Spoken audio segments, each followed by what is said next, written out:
So, I recently took a trip to Ghana, which was very much needed, and I must say I had a great time. I loved the calm atmosphere and the variety of activities that were available to engage in. But sadly, I couldn't do much because I had so little time. Not to worry, I'm planning another trip soon, and I'll document a list of things to engage in when you get to Ghana. However, today what I'm going to be highlighting are my top 5 important things to know before going to Ghana. Number 1. Have you ever heard of the yellow fever card? Now this stressed me out a whole lot. So before you enter Ghana, the yellow fever vaccination is required. What I didn't like was that this information isn't usually communicated to travelers until they arrive Ghana, and then they're stopped at a checkpoint. Now, I can't say this is so, but this is what I experienced. If they don't have the card, they're not allowed to continue with their immigration process until they take the shot right there at the airport. Yes, you'd have to take that shot in order to get your yellow fever card. If not, you will not be allowed entry. Now, the cost of this yellow fever card, in US dollars, it's $18. In Ghanaian cedis, it's 20 cedis. Or if you want to pay in Naira, which you're allowed to, it's 7,000 Naira. If you don't have any cash on you, you'd have to drop one of your belongings there and then walk around the airport looking for an ATM to withdraw some money. Why? Because they don't have a POS at their health center. If you can take this shot and get the yellow fever card in your country, then please do so before coming to Ghana and make sure the card is authentic. Number 2.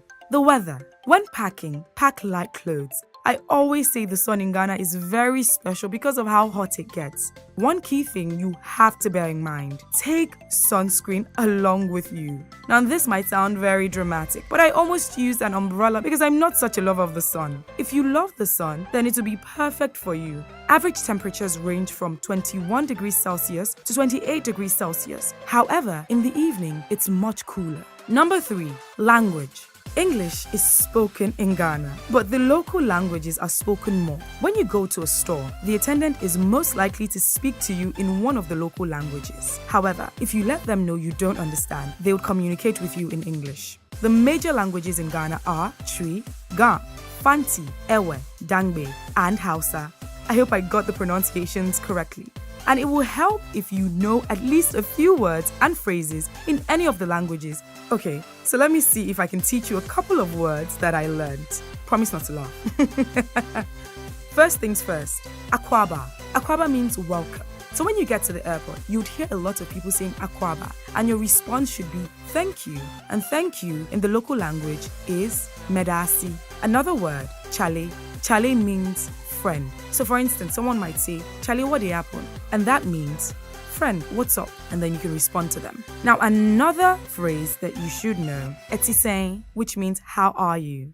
And then the response to this is Eye, and Eye means I'm fine. Another question that you might need to know, your friend was saying, which means what is your name? And then you respond to it. Now, a word that you might hear often, Obroni, which means foreigner, especially used for Caucasians. Another word, bra, which means come. That's very easy. Now, one word that you might need, kafra, which means sorry.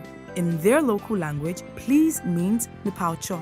Now, there is a lot more that you can learn, but I think I'll stop here because I'm not even sure that I'm pronouncing them properly, but I'm trying my best, based off of what I learned. I hope I've been able to at least teach you a thing or two about the phrases or the words that you should learn before going to Ghana. Number 4, currency. The currency used in Ghana is called the Ghanaian cedis. It's advisable that before you go to Ghana, convert your money to dollars because it makes converting it to cedis easier when you get to Ghana. Now, this is based on my experience. I come from Nigeria, of course, and I always have Naira. So what I was advised to do was to convert my Naira to dollars, and when I get to Ghana, convert it to cedis because I would be able to get my money's worth. In some places, dollars are still being collected in exchange for goods and services in Ghana. But overall, when you get to the airport, just change your money to cedis so that it makes buying things much easier for you. Number 5, visa and transportation.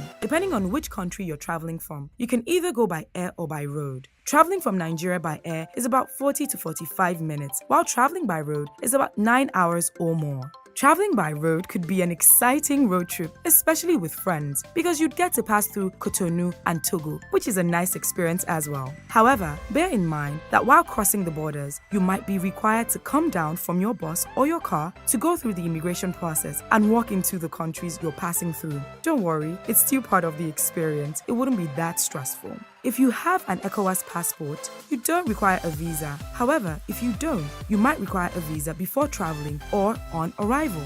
So before traveling, get information about what is required of you if you don't have the ECOWAS passport.